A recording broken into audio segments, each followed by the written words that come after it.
Good morning, Manayunk, and welcome to another episode of Manayunk Mornings at Home. Joining me on the show today is Robert from Unity Yoga. Robert, how are you doing today? I am great, Leo. Thanks for having me. Thanks for being here. So tell me, what was your initial reaction when you found out that the quarantine was beginning and you had to shut down your yoga studio?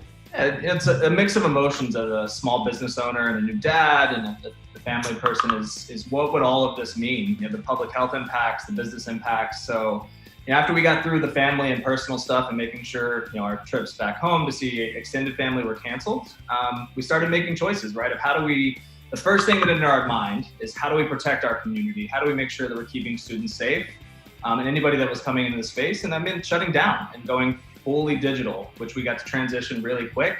People loved it. And I think I'm grateful for our community, our teachers that were willing to try to do things that were not normal in a really insane time. And it's been a whirlwind of 4 months. What were some of the greatest challenges to moving from, yoga's a large part of it is just being in person. What are some of those big challenges of shifting to an online platform? Yeah, it's interesting, right? And we've always been a tech-forward company. Both my wife and I are millennials. She's maybe on the tail end, so I don't know if I would call her tech or a digital native. But the transitions were easier than they could have been, right? The technology that exists in 2020 is certainly a lot different than 2010 or 2015, which I don't know if we would have been able to make this transition. But it required just making sure all of our staff and employees had everything they needed, from laptops or tablets to high-definition webcams, making sure that we could get playlists out to students, and making sure people could sign up. MindBody made that transition easy, but it wasn't without its hiccups. And I think we learned a lot.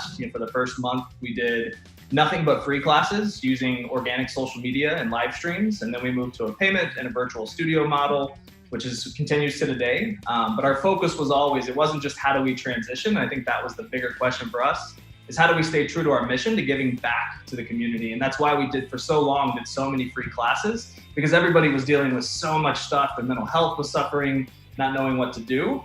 So we had these competing ideas of not only how do we make the tech work, but how do we support the community, Manayunk and Philadelphia, that we live in. I think we did a pretty good job. And you've been staying busy not only with Unity Yoga, but your other company, Unity Recovery. Tell me a little bit about that and what you guys have been working on the last few months. Yeah, and both intersect and work together comprehensively. We've always had a recovery-centric mindset, whether it's with yoga or the Recovery Center and peer work. And it went fully digital as well, using that same mindset of how do we make sure everybody is safe.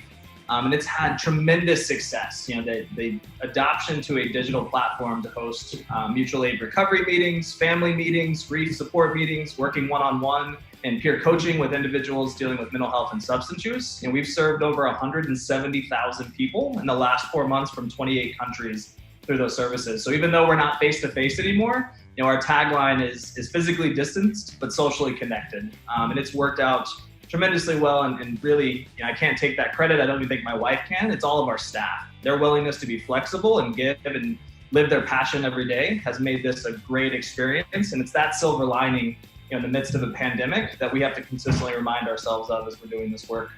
Well, you might have answered this question already, but just in case you had anything else, how have you guys been staying positive during this time where it can be really tough to just be stuck inside the house and unable to leave? Yeah, I think for us, everything we do, both personally and professionally with the studio and the center, is mission driven. We get fulfilled when we get to give back. So professionally, finding those silver linings, finding the calm within the storm, if you will, keeps some sanity. It makes us still feel like we're having a positive impact on the community. And similarly, we got an opportunity to do some different things that we're really proud of, like making sure that our staff was continuing to be paid their full salaries, regardless of any changes in operations, even though revenues were down tremendously, and we continue to do that. And that has, for us, has kept us sane because we know we're having a positive impact. And I think additional to that, right, mental health has to continue to be talked about. The amount of anxiety and vicarious trauma coming from closures and the pandemic. We've had friends and others have been impacted by actually contracting COVID and going to the hospital. It's making sure to remind yourself and just continue to say, I don't have to be okay during this time, right? This can be a completely horrendous situation, and I'm just going to get through it by putting a whole bunch of support around me. And I think having that generosity with yourself, at least for me and Ariel, my wife, has been huge, right? We don't have to be okay. We don't have to put a mask on for the world anymore. It's okay not to be okay.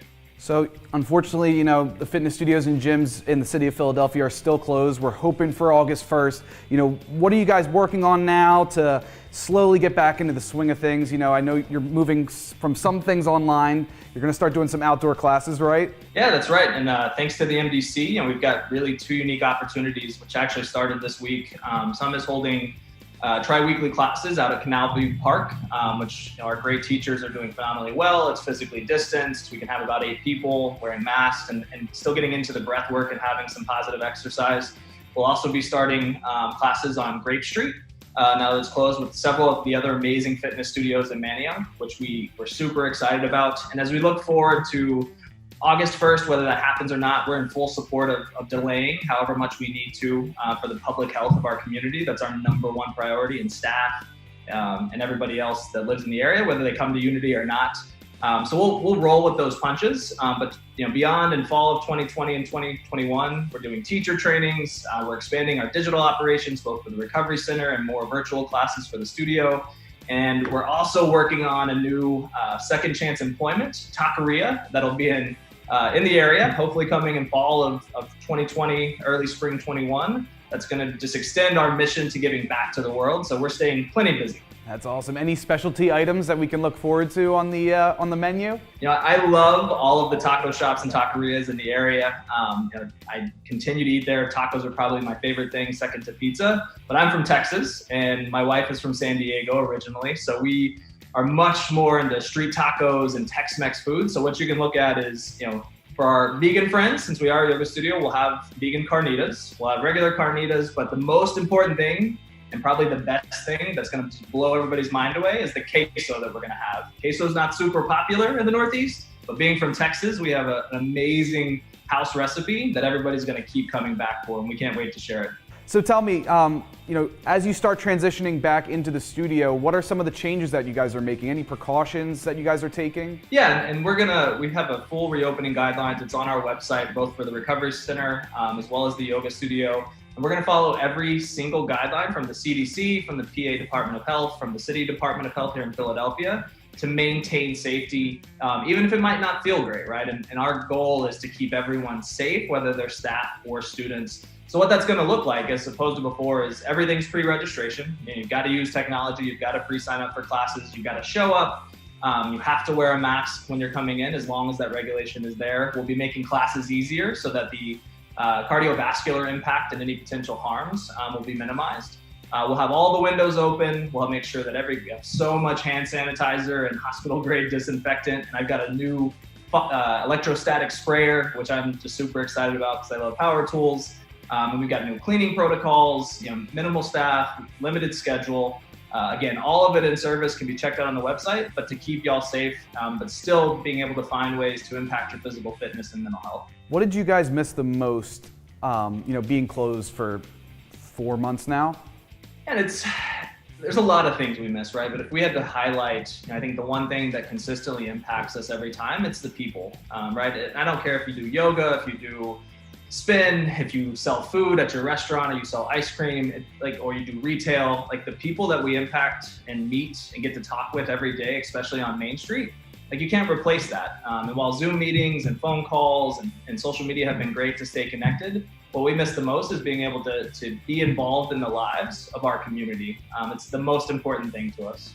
Well, Robert, before I wrap up, I want to ask you one final question. What do you guys love the most about having your studio here on Main Street in Manayunk? It continues to be, and it's the reason we chose Manayunk in the first place. And it's the dedication from the community, the business owners, the MDC, everybody in Manayunk, to inclusion and diversity. You know, we got to make a home in Manayunk, and we have felt welcome from day one, from business owners and customers and students and everybody that walks through the door. And everybody wants everybody else to be there. And unfortunately, in today's world and in society, that's not always the case. But we know that at any point in time, everybody's welcome in Manayunk, and it's the best thing about the neighborhood. Well, Robert, thank you so much for joining me on the show today. I wish you guys the best of luck. I'm really hoping for that August 1st date where you guys can finally open your doors again, and I hope to see you down on Main Street soon. Thanks, Leo. Well, that's our show for today. Thanks to Robert for joining us. If you love this show, be sure to like, comment, share this post. If you're on our YouTube page, be sure to subscribe. And if you want to watch previous episodes, all you got to do is click right here.